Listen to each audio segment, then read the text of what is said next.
Salut à tous. Alors je vous retrouve aujourd'hui parce que j'avais envie de vous parler de tolérance. Je pense que c'est quelque chose qui concerne absolument tout le monde et c'est un sujet très important et on n'en parle pas assez. J'avais envie de vous parler de ça parce que je suis de plus en plus spectatrice et même parfois victime d'intolérances qui sont injustifiées et injustes. Et ça, c'est depuis que je m'intéresse de plus en plus à des modes de vie alternatifs et aussi que je m'intéresse à la politique. Et puis j'ai aussi changé mon mode de vie et du coup je suis plus confrontée à tout ça.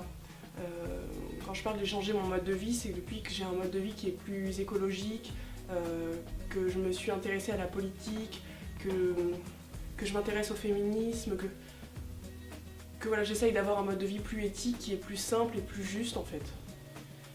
Si j'ai envie de vous parler de ça, c'est comme je disais parce que j'ai été confrontée à des cas que je trouvais juste complètement injustes et que ça m'a tellement fait du mal, que ça m'a tellement, même si c'était pas forcément, même si ça me concernait pas forcément, ça m'a tellement fait du mal, tellement touchée que je trouvais ça important d'en parler. Même si je ne vais pas vous dire oh, il faut absolument que vous soyez tolérants. Non, j'ai juste envie de parler voilà, de ma manière de voir les choses et d'essayer peut-être que... J'espère que tous les spectateurs de cette vidéo ne se sentiront pas du tout concernés. Et voilà, c'est juste parce que j'ai envie d'en parler, de dire les choses, de les mettre à plat et voilà. Ce que je trouve dans un premier temps assez fou, c'est très souvent, et c'est ce qui me rend le plus dingue en fait, c'est des cas où en fait des personnes vont avoir un mode de vie alternatif et ne vont pas du tout imposer leur mode de vie à d'autres personnes, mais malgré tout, les personnes qui n'ont pas ce mode de vie vont se sentir agressées par ces personnes-là et elles vont mettre leur haine et vont venir accuser les personnes qui ont le mode de vie alternatif. Et ça, je pense que là, il y a un vrai problème par rapport à ça parce que le fait d'avoir un mode de vie alternatif, les personnes qui ont un mode de vie différent vivent leur truc, n'imposent rien aux autres. Enfin, pour les personnes qui n'imposent rien aux autres, du coup n'imposent rien à ces personnes qui ne font pas, par exemple pour les végétariens, une personne qui va pas manger de viande mais qui n'accusera absolument pas quelqu'un qui mange de la viande, à quoi bon la personne qui mange de la viande viendrait-elle accuser en disant ah mais tu ne manges pas de viande, oh mais en plus ça peut passer par des toutes petites réflexions simples, juste faire des toutes petites réflexions à table ou ce genre de choses. Il y a déjà une forme d'intolérance dans ces toutes petites choses et c'est là qu'il y a un vrai problème. Pourquoi déverser toute cette haine en fait alors qu'on pourrait juste passer son chemin et s'en fiche complètement et voilà, moi c'est ça que je viens montrer aujourd'hui, c'est juste cette forme d'intolérance qui est juste... qui n'a pas lieu d'être en fait. En plus voilà, toutes ces personnes qui ont des modes de vie alternatifs n'imposent pas leur mode de vie comme une vérité universelle. Et donc il n'y a aucune raison de s'énerver, vraiment. Le monde serait tellement plus simple, moins énergivore s'il n'y avait pas d'intolérance, si tout le monde s'acceptait soi-même. Ce serait vraiment tellement plus simple, tellement plus éthique aussi, tellement juste, beaucoup plus simple pour tout le monde. Je pense qu'on ne se rend pas compte, enfin une partie des gens ne se rendent pas compte de l'importance de vivre en harmonie. J'ai lu un article qui parlait justement de la véganophobie et c'est pas mal pour rebondir sur ce dont je vous parlais justement. Donc c'est un article qui parlait de la haine envers les véganes. Donc les véganes c'est un mouvement qui est assez actuel en ce moment parce qu'on entend beaucoup parler justement parce qu'il y a beaucoup de gens qui viennent insulter les véganes et donc il y a donc le végétalisme qui consiste à ne pas manger, à ne rien consommer qui provient des animaux comme le miel. Ce n'est pas que ne pas manger de la viande, c'est tout ce qui provient des animaux. Et il y a le véganisme qui est donc exactement la même chose mais qui met en plus ça au-delà de l'alimentation, c'est-à-dire ne pas porter de cuir, vraiment dans sa vie ne rien avoir qui a un lien avec les animaux. Et donc il y a une haine vraiment envers les végans. Par exemple moi je ne suis pas végane, je ne me considère pas comme végane et pourtant je n'ai aucune raison d'aller embêter les véganes. Bon, en même temps je me sens très concernée par la cause. Mais c'est pas... En fait, je veux pas trop parler de moi, mais je suis hyper tolérante, je n'ai aucune haine envers qui que ce soit.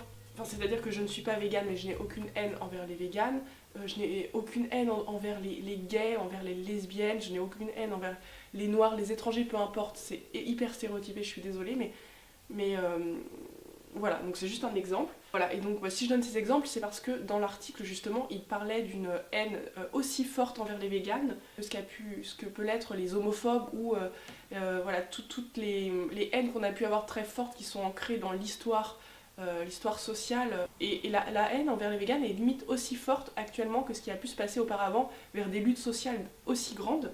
Et donc justement, ce qu'ils disaient à l'article, c'est que les véganes, c'est un groupe qui se veut un peu hors norme, puisqu'il remet en question ce que la société nous propose, parce qu'ils remettent en cause les dogmes. Donc ouais, cet article était assez intéressant parce que justement, il pointait bien ça du doigt. Je vais essayer de vous retrouver l'article et vous mettre en lien dans la description parce que ça vaut le coup d'aller le lire. Et ce qui est hyper intéressant, c'est que du coup, c'est une intolérance hyper moderne parce que c'est hyper ancré dans la société d'aujourd'hui entre ce qui se passe. Et en fait, on vit toujours ça. Peu importe l'évolution de l'homme, l'évolution des consciences, l'évolution de l'ouverture d'esprit, il y aura toujours des espèces de conflits comme ça. Et comme je disais, tous les véganes ne sont pas extrémistes. Il y a peut-être des véganes qui, oui, le sont complètement, mais tous n'imposent pas leur mode de vie. L'article faisait d'ailleurs super bien le parallèle entre racisme, homophobie et du coup la véganophobie, ou toute autre catégorie d'intolérance où l'intolérance est présente. Donc du coup, ce que je disais, c'est que la haine des véganes est aussi violente que la haine envers les noirs, envers les gays, envers toutes ces luttes sociales qu'on a eues qui étaient très importantes. Alors qu'on est au 21e siècle, et moi je trouve ça juste fou, parce que on devrait juste comprendre, on a fait des erreurs auparavant et on aurait dû juste comprendre nos erreurs et ne plus les refaire, et non, ça recommence sans arrêt. Je voulais vous parler aussi d'un point qui est très important, c'est que la ville est très normée, j'en ai déjà parlé, mais la ville est normée pour justement cette sécurité, la ville nous apporte de la sécurité, c'est un peu un pacte qu'on a fait avec la ville il y a longtemps, on a quitté la nature pour aller dans la ville, pour s'éloigner de la mort et des dangers. Qui dit ville qui nous procure de la sécurité, dit une ville qui est normée avec des règles, et parce que ces règles veillent au bon fonctionnement de la ville. Et donc, si on s'éloigne des dangers et de la mort, on a plus de confort. Et donc c'est ce confort qu'on a dans la ville qui nous pousse à agir en fonction des règles. Et la ville doit être rassurante. Et donc ça passe par la norme. Quand on est hors norme, on est un danger. Et souvent, les dangers sont expulsés.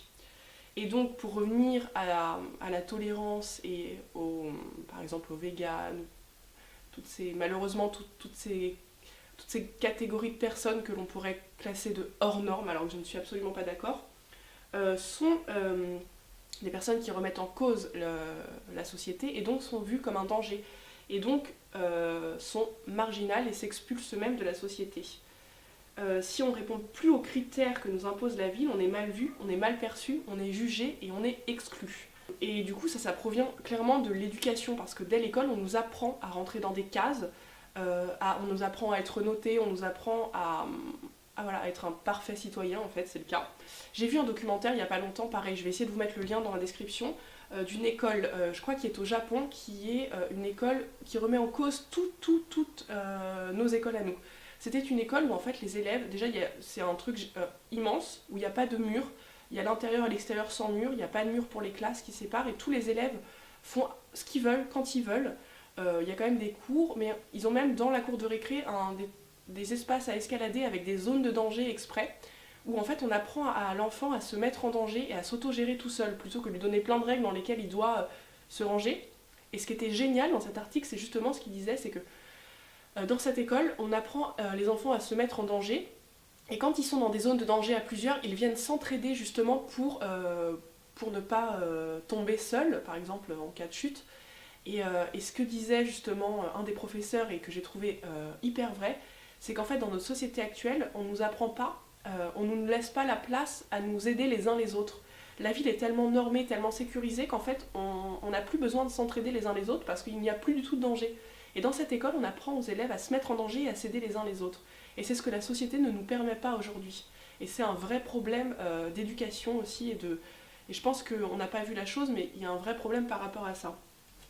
Et pour rebondir encore, j'avais vu une autre vidéo, un autre article que j'essaierai aussi de vous mettre, qui montrait justement des tout petits enfants qui étaient confrontés, donc qui étaient dans une salle fermée avec des adultes, et ces adultes portaient des affaires et étaient confrontés à une difficulté. Par exemple, ils étaient avec plein d'affaires, ils n'arrivaient pas à porter, et les choses tombaient, et du coup, donc l'enfant, qui était tout petit, venait automatiquement aider l'adulte qui était en difficulté, sans jugement, sans rien, sans rechigner, rien du tout, il allait l'aider. Et ils ont poussé le test encore plus loin, ils ont fait exactement la même cinématique, mais avec l'enfant dans un coin, avec plein de jeux, de quoi s'amuser, une piscine à boules, enfin... Donc il n'avait aucune raison de venir aider l'adulte qui était en difficulté alors que lui s'amusait, Et malgré tout, quand l'adulte faisait tomber quelque chose de sa main et qu'il ne pouvait pas le ramasser parce qu'il était gêné, l'enfant s'arrêtait de jouer et venait aider l'adulte. Il était dénué de tout jugement, dénué de toute forme de...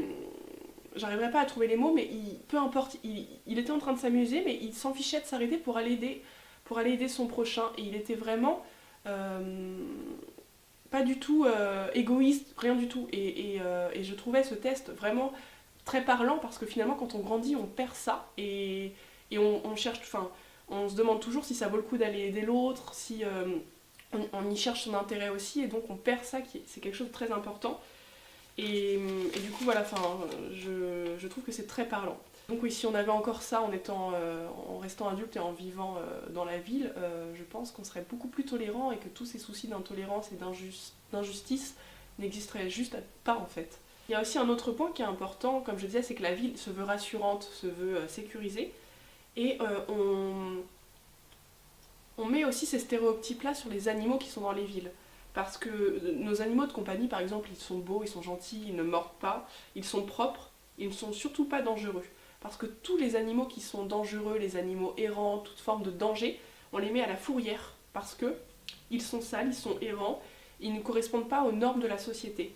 Et c'est exactement pareil pour les hommes en ville, c'est exactement ce dont je parlais avant. Et donc il y a un vrai souci de sécurité dans la ville, il y a un vrai souci de la peur du danger, vraiment, on s'est vraiment éloigné à 2000% de la mort, et du coup on est complètement plus confronté à la réalité, je trouve. Et c'est ce qui nous pousse à devenir intolérants les uns envers les autres. Et pourtant c'était pour le bon fonctionnement de la ville, et voilà. Et en plus on dit très souvent les transgresseurs font évoluer la société. Alors pourquoi autant de cases, autant de règles, autant de quadrillage? Vous pourrez me dire que mon raisonnement est un peu facile, qu'il est peut-être même un peu enfantin. Mais je crois que finalement, moi j'ai pas passé ce stade comme les petits enfants qui vont dans la vidéo dont je vous ai parlé. Voilà, je reste dénuée de jugement. Je reste dénuée de jugement, enfin en tout cas d'un jugement qui me semble incohérent, parce que finalement dans cette vidéo, est-ce que j'aurais tendance à ne pas juger les gens qui sont intolérants? Et donc oui, c'est vrai que ce que je disais, c'est que on crée l'intolérance en la dénonçant en fait. En critiquant, on alimente le problème. L'homophobie, la véganophobie, elle est créée par les accusateurs en fait. Et à quoi bon juger et perdre autant d'énergie et autant de temps à se battre contre des personnes qui ont un mode de vie différent, alors qu'on pourrait juste passer son chemin et voilà, essayer de se dire que c'est pas grave de passer son chemin, de dire qu'on n'est pas du tout accusé, et juste laisser vivre les gens comme ils l'entendent, ce serait tellement plus simple. Et voilà, j'ai dit ce que j'avais à dire, voilà, peut-être que ça pourra vous paraître très simple comme raisonnement, mais je pense qu'il faut en fait finalement rester sur un raisonnement très simple pour que la chose fonctionne. Voilà, j'avais juste envie de vous envoyer un message d'amour et de paix, de vous dire d'être libre et sauvage et de vivre comme vous l'entendez et de ne pas juger les autres, parce que vraiment ça fait un bien fou. Voilà, je vous dis à très bientôt et prenez soin de vous. À bientôt, salut.